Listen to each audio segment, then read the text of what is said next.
our project was called Apple Decay. We came up with the question of how does storage affect the rate of decay of different species of apples.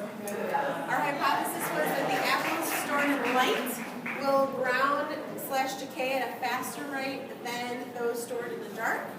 Then we had a second one, the apples with a darker colored skin will decay at a faster rate than those with lighter colored skin. So we had 2 trays, one with 4 different types of species that went in the light, and one that went into the dark with the same 4 species.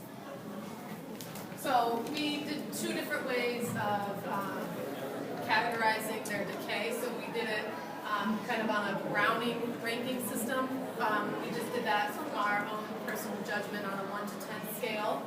And then we also measured the weight to see how much weight they lost over time. So as you can see, all of them had significant browning, but the Red Delicious definitely was the brownest at the end, but it was also the brownest to begin with. Like when we cut into it was already pretty brown.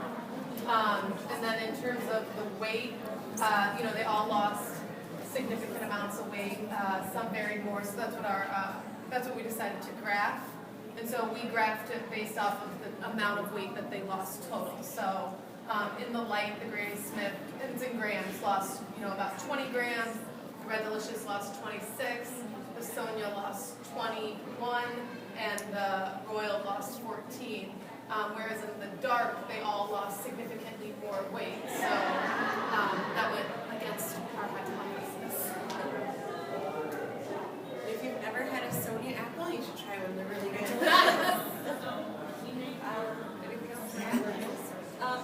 Just the Royal, how it's on the lighter side. What is that? That's 14, and the darker side is 24. So there's a really big difference, and that's because these are the ones that were stored in the light.